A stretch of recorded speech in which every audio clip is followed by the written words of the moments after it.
Hello. My name's Sarah. This is the week 7 video response. I currently have no children crawling on me, so I thought I would record this very quickly. I found Sue's case study kind of funny, as it definitely parallels a lot of what I've been experiencing the last couple years. So it like hits home. And so I will probably actually suggest to her some of the same things that I have been using in my life as well. First of all, I would talk to her about what I call saving the ship, which is kind of a triage move. It's kind of standing back and thinking about like, okay, what do I have to do? What do I absolutely have to do right now? And what can wait? So it's that prioritizing the stressors in your life.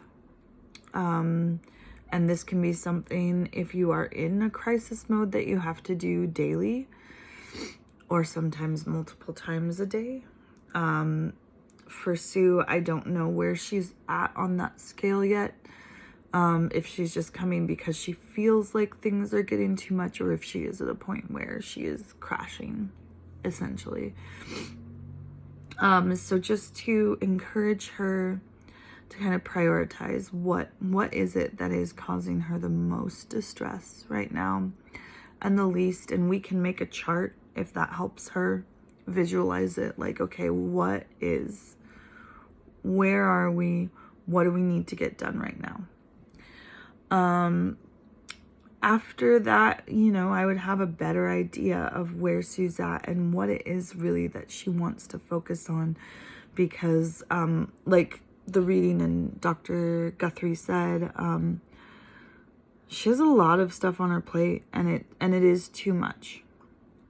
And she is taking all of that on in a way that is unsustainable.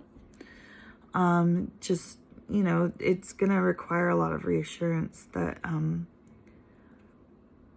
this is not all expected of her.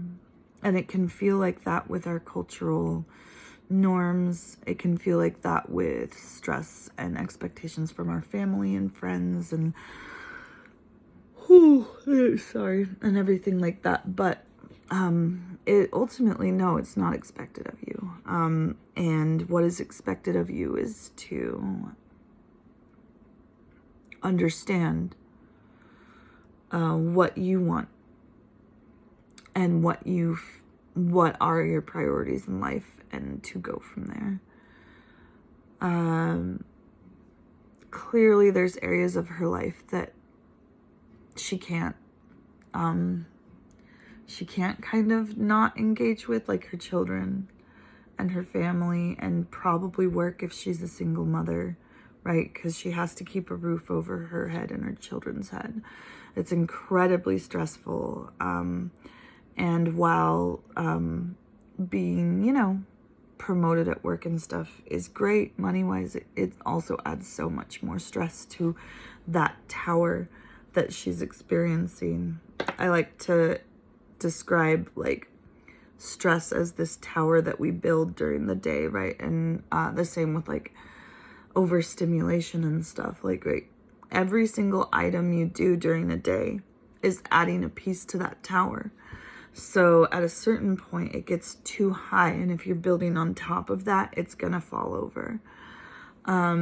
So it's important when you are in this time in your life and you have all these responsibilities and you have double responsibilities because you're a single mom, that stress management is so key and so important. So learning coping skills for when you do feel overwhelmed, and practicing self-care, mindfulness,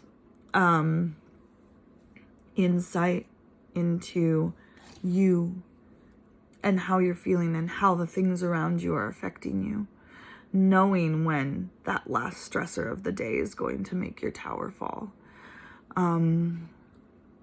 All very important things. And then as far as her dating, I would want to know, you know, more about that and talk to her about the experience she's had that has made her, if it is important for her to get back out into the world and find a partner, what kind of experiences have made her kind of close off and be nervous and hesitant. I think that would be a very important thing to talk about with her. Because once we get that baseline of, you've experienced some traumatic stuff in relationships, and clearly, like, it's 100% reasonable that you're hesitant to get out and find a new partner, considering, but we would need to know, need to know the baseline before we could process those experiences and move forward.